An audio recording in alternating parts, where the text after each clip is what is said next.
Եվրոպայի ողբերգությունն է, որ իր քաղաքակրթության հիմք ընդունեց ոչ թե հայկական, այլ հին հունական մշակույթը։ Սա լեգենդար Տրոյան հայտնաբերած գերմանացի գործարար եւ հնագետ Հենրիխ Շլիմանի խոսքերն են։ Եթերում 22-րդ դարն է։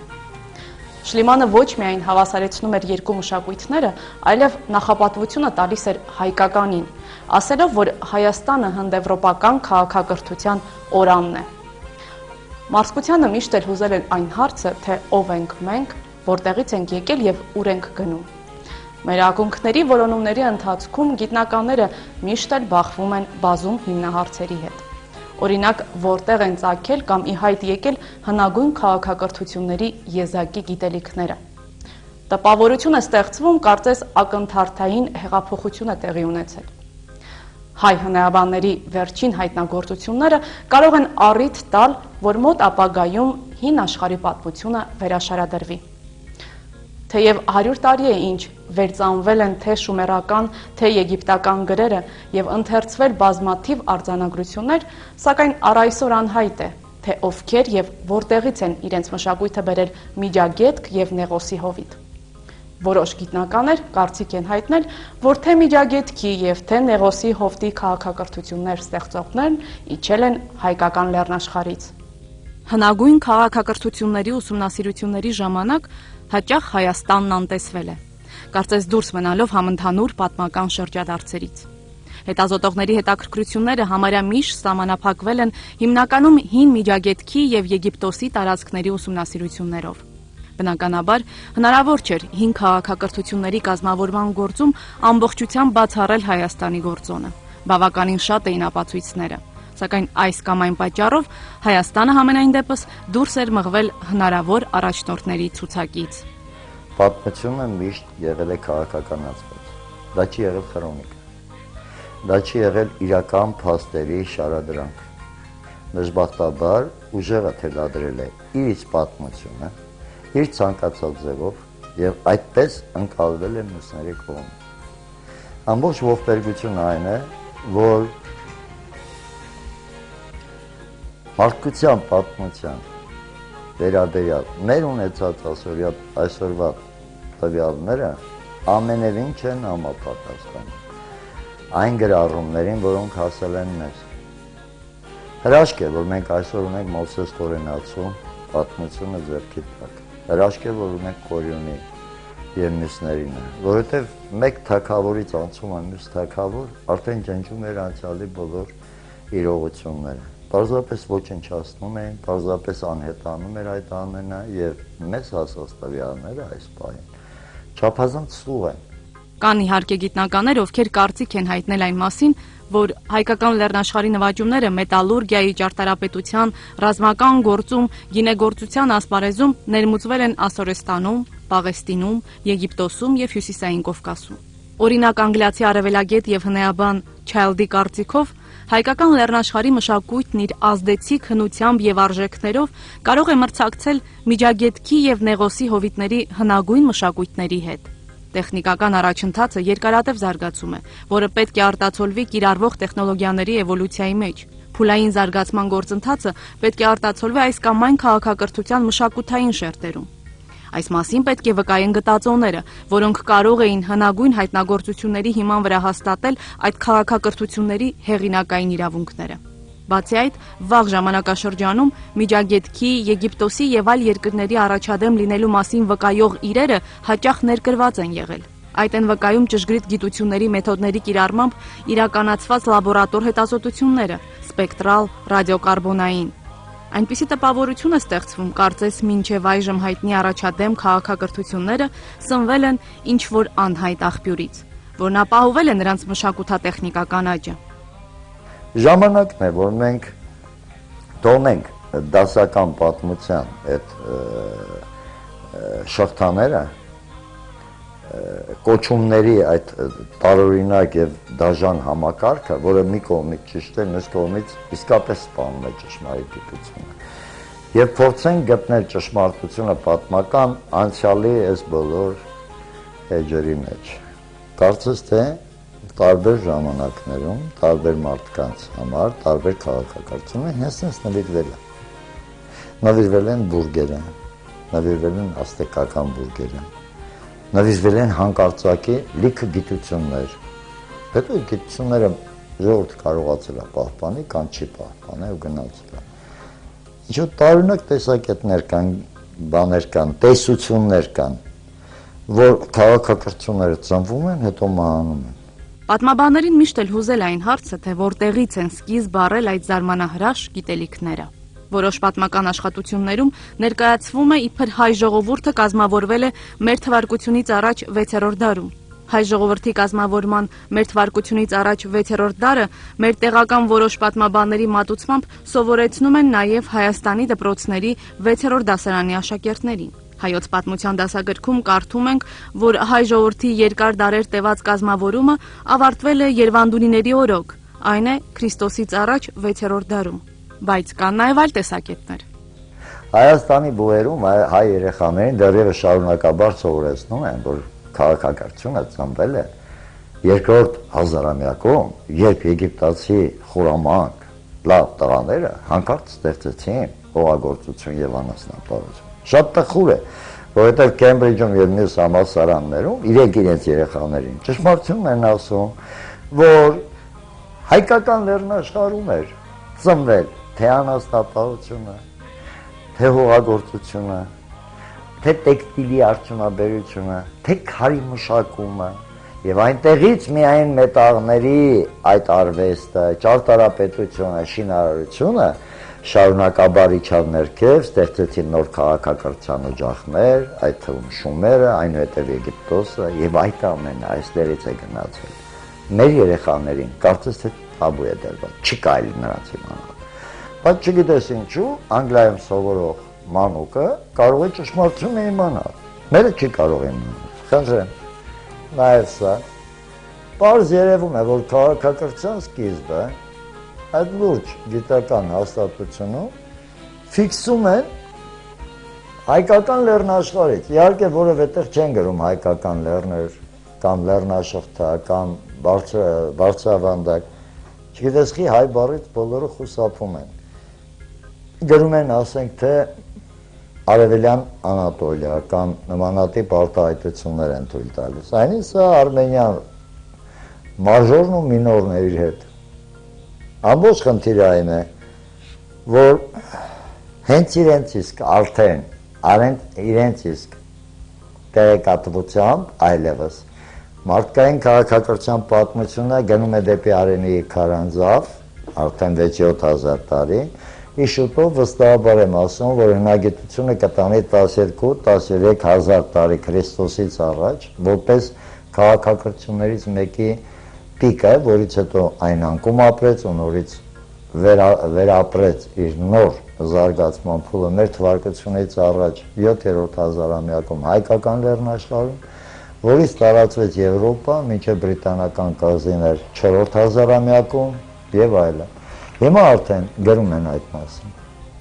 2009 թվականին տպագրված Ավագ դպրոցի 10-րդ դասարանի հայոց պատմություն դասագրքում պատմագիտության թեկնածու դոցենտ Արտակ Մովսիսյանը նույնպես եզրակացնում է։ 1980 թվականների սկզբներից հաստատվեց, որ հնդեվրոպական նախահայրենիքը Քրիստոսից առաջ 5-ից 6-րդ հազարամյակներում եղել է առաջավոր Ասիայի հյուսիսում,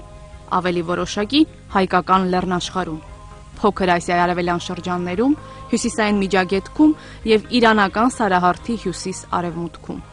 Ինքնըստինքյան վերանում է հայերի եկվորության հարցը, քանի որ հնդեվրոպական նախահայրենիքը եղել է հենց այն տարածքում, որում կազմավորվել եւ իր պատմությունն է կերտում հայ ժողովուրդը։ Այսպիսով, Քրիստոսից առաջ 6-րդ հազարամյակի վերջին հայերն առանձնանում են հնդեվրոպական ընդհանրությունից։ Այս ժամանակաշրջանից սկսվում է հայ ժողովրդի ազգային, ցեղային եւ վաղ պետական կազմավորումների ժամանակաշրջանը։ Հայկական լեռնաշխարհը որպես հնդեվրոպական քաղաքակրթության օրան լինելու տեսակետը կիսում է նաև Երևանի ճարտարապետաշինարարական համալսարանի գեոէկոլոգիայի ամբիոնի վարիչ, ճարտարապետության թեկնածու, բնագետ, բնապահպանության, մարդու եւ բնության անվտանգության միջազգային ակադեմիայի անդամ, երկրաբան, երկրաֆիզիկոս Սամվել Շահինյանը։ Երհարկումը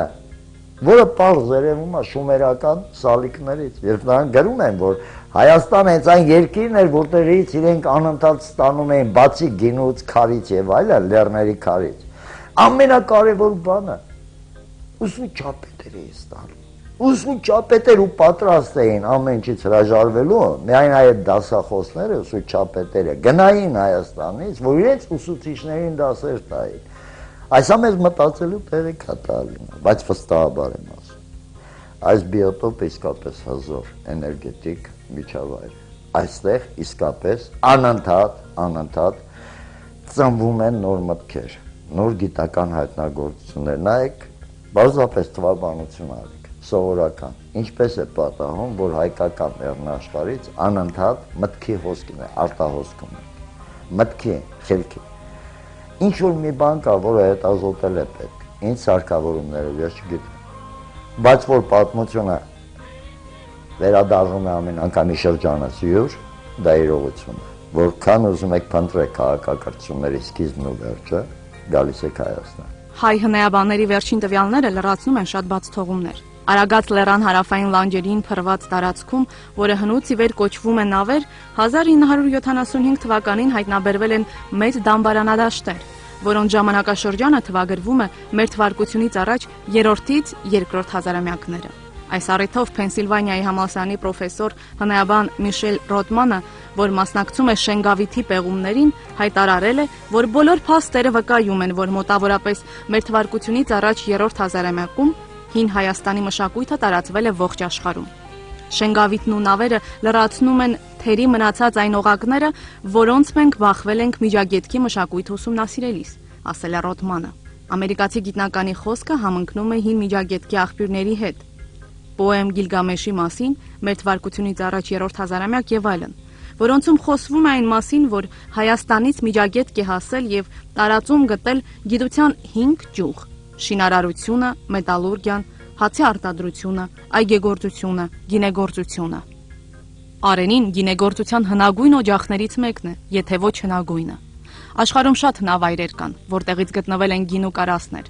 սակայն թե շատ հնում ինչպես է գինին արտադրվել, կարելի է տեսնել Արենիի քարանձավում։ Տարածաշրջանում այսպիսի կառույցներ չկան։ Արենիում մենք գործ ունենք հնագույն արտադրական ծավալներ ունեցող գինեգործության հետ։ Քրիստոսից առաջ 4-ից 5-րդ հազարամյակ։ Սրան հաջորդող ամենահին հնձանային կառույցը թվագրվում է Քրիստոսից առաջ 2-րդ հազարամյակով։ Այն գտնվում է Իսրայելում։ Իրենց հերթին խաղողի մշակությունը, որոգելի այգեգործությունն ու գինեգործարանը խոսում են զարգացած հասարակության մասին։ Հիշեցնենք նաև դարձյալ Վայոց ձորում հայտնաբերված աշխարհի հնագույն կոշիկի եւ մարդու գլխուղեղի մասին։ Science News ամսագիրը 2009 թվականի հունվարյան իր համարում գրում է. հայկական քարանձավում հայտնաբերվել է մարդկային հինավուրց ուղեղ։ Պեղումներն ի հայտ բերեցին քաղաքակրթության սկզբնավորմանը մոտ գտնվող սակավ հայտնի մշակույթի մոտավորապես 6000 տարվա հնության մասունքներ։ Թեև հնագիտական առումով Հայաստանն այն աստիճան չի ուսումնասիրված, ինչպես Միջագետքը, Եգիպտոսն ու Պաղեստինը, սակայն եղած հնագիտական փաստերը հաստատում են, որ հայկական լեռնաշխարհի բնիկները եղել են աշխարհի հնագույն երկրագործներ։ Նրանք երկրագործությամբ են սկսել զբաղվել 12-13 հազար տարի առաջ։ Երկրագործությանը զուգահեռ զբաղվել են անասնապահությամբ։ Ժամանակի ընթացքում ընտելացնելով այծ, շուն, ոչխար, վարազ, էշ, կով, գոմեշ եւ ձի։ Դրանց հետևել են խեցեգործության եւ ապա մետաղագործության արհեստների յուրացումը։ Հայկական մշակույթի եւ հին շրջանում քաղաքակրթության առաջնորդողի լավագույն օրինակներից մեկն Արևմտյան Հայաստանի Պորտասար վանական համալիրն է։ 12 հազարամյա տաճարային համալիրի հայտնաբերումը կարող է փոխել մարդկության զարգացման տեսությունը։ Դեռևս մանուկ հասակից Կլաուս Շմիդտը սիրում էր ուսումնասիրել քարանձավներն իր հայրենի Գերմանիայում, հույս ունենալով հայտնաբերել նախապատմական պատկերներ։ 30 տարի անց հանդես գալով որպես Գերմանիայի հնագիտական ինստիտուտի ներկայացուցիչ, նա հայտնաբերեց անչափ ավելի կարևոր մի բան՝ տաճարային մի համալիր, որը մոլորակի վրա եղած ցանկացած նմանատիպ կոթողից գրեթե 2 անգամ ավելի հին է։ Այս վայրը ցնցող մի բացահայտում է, ասում է Շմիդտը, կանգնած լինելով մի մենակյաց ծառի տակ, քամահար մի բլրի գագաթին, որը գտնվում է Սիրիայի եւ Թուրքիայի սահմանից 35 մղոն դեպի հյուսիս։ Այն պահին, երբ առաջին անգամ տեսա այս վայրը, հասկացա, որ ունեմ երկու ընտրություն. հեռանալ եւ չասել այդ մասին ոչ ոքի, կամ էլ անցկացնել կյանքիս մնացած ողջ մասն այստեղ աշխատելով։ Գյոբեգլի Թեպեի կամ Պորտասարի քարե շրջանակները հենց նրա դիմացն են գտնվում, թաքնված բլրի ելուստի տակ։ Համեմատած Սթոունհենջի, Բրիտանիայի ամենանշանավոր նախապատմական վայրի հետ, նրանք համեստ տեսք ունեն։ Տեղած շրջանակներից եւ ոչ մեկի տրամագիծը 30 մետրից չի անցնում։ Հայտնագործությունն աչքի է ընկնում վարազների, աղվեսների, առյուծների, թռչունների, օձերի եւ կարիճների փորագրություններով, ինչպես նաեւ դրանց տարիքով։ Ժամանակագրված մոտ մեր թվարկությունից առաջ 9500 թվականով այս քարերը 5500 տարով ավելի հին են, քան Միջագետքի առաջին քաղաքները, եւ մոտ 7000 տարով էլ հին են Սթոունհենջից։ Ընդունված է համարել, որ միայն հիերարխիկ քաղաքակրթությունները կարող են ստեղծել այսպիսի մոնումենտալ շինություններ, եւ որ վերջիներս ի հայտ են եկել միայն հողագործության սկզբնավորման հետ մեկտեղ։ Պորտասարն ամեն ինչ փոխում է։ Այն իրենից ներկայացնում է մշակված համալիր եւ նախահողագործական հնավայր, ասում են շատերը։ Միայն այս փաստը Պորտասարը դարձնում է հնագիտական ամենակարևոր հայտնագործություններից մեկը բավականին երկար ժամանակահատվածում։ Գյոբեգլի Թեպեի մշակույթը, որպեսզի 12000 տարի առաջ, մեր թվարկությունից առաջ 9500 թվականին իրանք հողով ծածկեցին այդ բոլոր տաճարները եւ գնացին հարավ, փնտրելու այն վայրերը, որը որ սառցազերծ էր, 18000 տարի առաջ տեսնում եմ մի անգամից բուռն ծագում, մշակույթի ամեն ինչ։ Անկում 12000 տարի առաջ եւ հետո մեր թվարկությունից առաջ 7-րդ հազարամյակից սկսած մի հատ խելագար նորից պորտկում։ Հենց որ մեզ վերջի տվյալներով հայերենը, որ ամենահին կենդանի լեզուն է եւ ունի 7000 տարուց ավել պատմություն, միանգամայն հավանական եմ համարում։ Այժմ, երբ մի տասնամյակ տևած պեղումներից հետո դուրս է բերվել հնավայրի մի մասը միայն, դժվար է ասել, թե Պորտասարն ինչ նշանակություն է ունեցել այն մարդկանց համար, ովքեր այն կառուցել են։ Ոմանք կարծում են, որ այն եղել է պտղաբերության ծեսի վայր, յուրաքանչյուր շրջանակի կենտրոնում տեղադրված երկու բարձր քարերով, որոնք խորհրդանշում են տղամարդու եւ կնոջ։ Շմիդտը թերահավատորեն է վերաբերվում պտղաբերության տեսությանը։ Նա համաձայնում է, որ Պորտասարը հավանաբար կիսաքոչվորական աշխարհի վերջին բարգավաճումն է, որը շատ շուտով պետք է ոչնչացվեր երկրագործության գալուստով։ Եվ նշում է, որ եթե այսօր այն գրեթե անթերի վիճակում է գտնվում, ապա դա այն բանի շնորհիվ է, որ կառուցողները շինարարության ավարտից անմիջապես հետո այն թաղել են տոննաներով հողի շերտի տակ։ Կարծես նրա վայրի կենդանիներով հարուստ աշխարհը կորցրել է իր ողջ իմաստը։ Այս հնագիտական վայրը, սակայն, զերծ է պտղաբերության խորհրդանշաններից, որոնք հայտնաբերվել են նոր քարե դարի այլ հնավայրերում, իսկ տեաձև սյուները, որոնք ակնհայտորեն կիսով չափ մարդկային կերպարանք են հիշեցնում, չունեն սեռային պատկանելություն։ Ես կարծում եմ, այստեղ մեր առջև են աստվածների ամենավաղ պատկերները, ասում է Շմիդտը, մատնանշելով ամենամեծ քարերից մեկը։ Նրանք չունեն ոչ աչք, ոչ բերան եւ ոչ էլ դեմք, բայց նրանք ունեն ձեռքեր եւ դաստակներ։ Նրանք կերտողներ են։ Մարդիկ, որոնք քանդակել են դրանք, իրենք իրենց տվել են մեծագույն հարցերը. ինչ է այս տիեզերքը, ինչու ենք մենք այստեղ։ Հնավայրը պաշտամունքային նշանակության հետ մեկտեղ վանակատի նետասլաքների արտադրության կենտրոն է եղել եւ թվագրվում է մեր թվարկությունից առաջ 10-րդ հազարամյակով։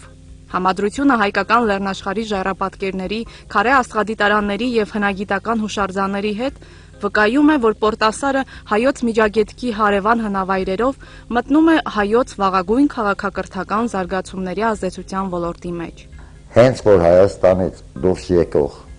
օժանդակող միտքը, նյութը դադարում է, վերջանում է նաև քաղաքակրթության այս օջախի կենսագրությունը։ Ճիշտ այնպես, ինչպես Ալեքսանդրիայում, քանի դեռ խույն գաղթականները կային, հունական մշակույթը գոյություն ուներ։ Հենց որ հույնների արտահոսքը դադարեց, ինքը իր մեջ մեռավ։ Եգիպտոսին պետք չէր այդ հունական քաղաքակրթությունը։ Ոչ մեկին նույն ձևով էլ պետք չէր Գյոբեգլի Թեպեի արվեստը։ Գնաց նույն Գյոբեգլի Թեպեի արվեստի հետքերը, ապագա նաև հայկական հնագույն ճարտարապետության ու քանդակի հետքերը մենք տեսնում ենք Իռլանդիայում։ Այսօր թուրքերը հայկական պորտասար վանական համալիրն անվանում են Turkish Stonehenge եւ ներկայացնում որպես թուրքական աստղագիտության ժառանգություն։ Այս նորահայտ փաստերը հաշվի առնելով բացառված չէ, որ մոտ ապագայում հարկ կլինի վերաշարադրել հնագույն աշխարհի պատմությունը, սակայն ամեն ինչ իր ժամանակին։ Վերջին տարիների ընթացքում Հայաստանի, Եվրոպայի եւ Ամերիկայի գիտնականները ավելի ու ավելի շատ են խոսում այն մասին, որ հնդեվրոպացիների մշակույթի օրանը հայկական լեռնաշխարհն է։ Օրինակ, Արաքս գետ կա նաեւ Հունաստանում։ Հայկական լեռնաշխարհում Նավարա անունով պետություն է եղել, Իսպանիայում էլ կա։ Հռոմում գիտեին, որ հայերը լավ ձիավարներ ունեն, իսկ ահեմենիդների ժամանակ հայկական թագավորները պարսիկներին ձիեր էին տալիս։ Եվ ի վերջո, զուր չէ, որ հազարամյակների ընթացքում հայկական լեռնաշխարհը ցանկացել են գրավել Հռոմը, Պարսկաստանը, Բյուզանդիան, Ռուսաստանը։ Ըստ ժամանակակից որոշ գիտնականների, հայտնի է, որ շումերական մշակույթին նախորդում է մեկ այլ մշակույթ, որը հիմնովին տարբերվում է շումերականից։ Երևանի պետական համալսարանի դասախոս պատմական գիտությունների թեկնածու Արտակ Մովսիսյանը իր աշխատություններում նշում է, որ շումերական մշակույթի գլուխկոտրուկներից է Արատան։ Այսօր Արատան տեղակայվում է Բադաշխանում, Իրանում, Դիլմունում եւ Հայաստանում։ Դեռևս անցյալ դարում սկզբնավորված սեպագիր աղբյուրների ուսումնասիրությունը ցույց է տալիս, որ հին կտակարանի բազմաթիվ, այդ թվում դրախտի, ջրհեղեղի եւ այլ սյուժեները ծագում են հին առաջավորասիական սկզբնաղբյուրներից։ Ուստի եւ անսպասելի չէ, Արարատ երկրանվան կամ նրա որևէ համարժեքի հիշատակությունը հնագույն սեպագիր արձանագրություններում։ Շումերական սեպագիր աղբյուրներում տեղեկություններ են պահպանվել Քրիստոսի ծննդից առաջ 3-րդ հազարամյակում գոյություն ունեցած Արատա երկրի մասին։ Առաջին իսկ հայացքից գայթակղիչ է նմանությունը Արատա եւ Արարատ անունների, մանավանդ որ Արատան շումերական աղբյուրներում հայտնի է Սուրբ օրինաց երկիր պատվանուն Մագդիրով, ինչը համադրելի է հին եբրայական պատկերացումներում Արարատ Հայաստանի կերպարին։ Գիտնականը ավելորդ չի համարում նշել, որ Արատա, Արարատ Հայաստանը նույն կերպ է ներկայանում ինչպես շումերական, այնպես էլ աստվածաշնչյան վաղ պատկերացումներում։ Երկու տեղում էլ Հայաստանը սրբազան, աստվածանտրյալ տարածք է, դրախտ, ուր արարվում են մարդկության առաջնեկները։ Երկուսում էլ աշխարհակործան ջրհեղեղից հետո Հայաստանը դառնում է մարդկության վերածննդի երկիրը, որտեղ կնքվում է Աստծո ու մարդկանց հավիտենական ուխտը։ Երկուսում էլ հայկական լեռնաշխարհը կրում է անմահության խորհուրդը, կենաց ծառ եւ անմահության ծաղիկ, փակվելով անարժան մարդկության առաջ։ Իդեպ երկուսում էլ մարդկությունը կորցնում է անմահ լինելու հնարավորությունը օծի միջամտության հետևանքով։ Երևի ամենաարժանահավատը, որքան էլ տարօրինակ լինի, որպեսզի անցյալի պատմությունները մենք նայենք, այն շշուկներն են։ Շշուկները, ինչ որ փաստերի արձագանքները, ստվերները, ուրվագծերը, որոնք ուրվագծում են ժողովրդական խոսքի մեջ, մտածողության մեջ, երեխաների խաղի մեջ, օրինակ մեր մոտ կա, չէ, նուրի բան այդպես։ Պարզվում է ամեն անգամ երեխաները խաղում են այն խաղը, որ խաղացել են իրենց տատիկները։ Իսկ տատիկները պատմում են պատմություններ, որոնք շատ հետաքրքիր են, եթե խորքերի մեջ նայենք։ Դրանք պարզապես հեքիաթներ չեն, օրինակ են բերում։ Հայաստանի հայկական լեռնաշխարհի շրջակայքի ժողովուրդների մոտ նույնպես հեքիաթներ կան։ Բոլոր այդ ժողովուրդների, որոնք որ ունեն ծագում հայկական լեռնաշխարհից, բոլորը անխտիր իրենց հեքիաթներում, իրենց հիվանդ հորը փրկելու համար ուղարկում են տղաներին, որ գնա բերի անմահության խնձորը, պտուղը կամ անմահության խոտը, ինչպես որ Գիլգամեշն է գալիս։ Միայն հայկական լեգենդներում է, որ այգում կա խնձորի ծառ, որի պտուղը կամ անմահական պտղի ծառ, որի պտուղը վիշապն է, դրսից գալիս գողանում։ Հետաքրքիր է, այսինքն մենք դրախտի բնակիչներս հայերս ունենք այս լեգենդները, որտեղ մենք պիտի ստիպված ենք պաշտպանելու հիվանդ հոր համար այդ խնձորը պիտի պաշտպանենք վիշապից, որը գալի գողանում է, մյուս բոլոր ժողովուրդների մոտ ընդհակառակն է, կամ գնում են ոսկե գերբը բերելու բանից, Կոլխիդայից, այսինքն մեր տարածաշրջանից, կամ գնում են անմահական խնձորը բերելու, կամ Սվյատի գորը, չգիտես ինչու, պիտի մեռնելու համար վերադառնալ հորտուն Արարատ լեռան լանջերը, կամ բավարացիները չմասնակցեցին Լեռնանցքի պատերազմին դրա համար Ռոլանդը պարտվեց, որովհետև վավարացիները կռվում էին Նուրիկյան թրով, որը Հայաստանից էին տարել։ Այսինքն բոլորի հիշողության մեջ Ավետիաց երկրի կամ Դրախտաերկրի մասին կամ պատկերացում։ Բայց պատմությունը, քանի որ գրվել է ինչ որ մարդկանց թելադրանքով, այդ իսկ պատճառով պատմական ճշմարտությանը այսօր մենք հաղորդակից չենք։ Ժամանակակից գիտնականները նաև նշում են, որ տիեզերքի հայկական առասպելաբանական մոդելը իր վիշապներով, իր հակասություններով մարդու վրա է խարսխված։ Այսինքն, դեռևս սրանից 8000 տարի առաջ հայերն ապրեցին իրենց ռենեսանսը։ Աշխարհաստեղծ ամբողջ մոդելի հիմքում դրեցին մարդուն։ Բոլոր այն մշակույթները, որոնք որ խարսխված են բնապաշտական սկզբունքների վրա, ունեցել են զարգացում։ Հայկականի հիմքում տղամարդկային նախասկզբունքն է, որն ի դեպ ամփոփված է Խաչքարի մեջ։ Դից եմ տալի, որ Խաչքարը, որ մենք արդեն 2000 տարուց, 3000 տարուց ավել տաշում ենք, 3000 տարուց ավել, որ հիմա համարվում է քրիստոնեական հուշարձան։ Դա հայկական հուշարձանն է, դա միայն քրիստոնեական չի։ Դա տիեզերքն է։ Հակասությունների ներդաշնակության օրենքն է։ Երկու օձերն են։ Սև ջուրը, ծով Ծիրանին, իրար հետ, որը անդադ այդ երկու վիշապները իրար հետևից են, տիեզերաստեղծ վիշապները։ Սերմը, սերմից դուրս եկող ծիլը, կամարակապ պահպանվում է այդ երկու հզոր ոտքերի վրա կանգնած ուղեգից առասված, վերևում պտուղը, արեքակը, մարդու տեսքով։ Կենաց ծառն է, պտուղ, հակասություններ, որոնք հենց պտղի մեջ են, և այդ հակասությունների հակադրման ներդաշնակության օրենքը, որը ի վերջո ծնում է արեքակը, տիեզերքը և այդ ամենը շարժման մեջ։ Ջրհեղեղի պատմությունից առաջ ծննդոց գիրքը հայկական լեռնաշխարհում է հիշատակում Եդեմ դրախտը, որից ելնող 4 գետերից երկուսը Տիգրիսն ու Եփրատն էին։ Այնտեղ արարվեցին մարդկության առաջնեկները։ Ինչից էլ ակնհայտ է, որ հին եբրայեցիների աշխարհածնության պատկերացումներում Հայաստանն ընկալվել է իբրև սրբազան վայր, որում արարվել է մարդկությունը, վերածնունդ ապրել, փրկվել աշխարհակործան ջրհեղեղից, որում կնքվել է Աստծո և մարդկության հավիտենական ուխտը։ Ովքեր են հայոց պատմության կեղծարարները հարցը քաղաքական ենթատեքստ ունի։ Գիտական առումով այն երկար ճանապարհ ունի անցնելու։ Իսկ այն միտումնավոր թերագնահատողները կարծում ենք կմնան անցյալում։ Ժամանակակից գիտնականների շրջանում բազմաթիվ են այն ազնիվ հոգիները, որոնք պատրաստ են հաղթահարել կարծրամտությունը։ Դա դժվարին առաքելություն է, բայց դա է առաքինությունը։ Մենք էլ մեր հերթին պետք է պատրաստ լինենք պատվով ընդունել հայկական լեռնաշխարհը որպես հնդեվրոպական քաղաքակրթության օրամ տեսակետը եւ պատասխանատվություն կրել այն հողի համար, որի վրա այսօր քայլում ենք։ Դա դժվարին առաքելություն է, բայց դա է առաքինությունը։ Ցտեսություն։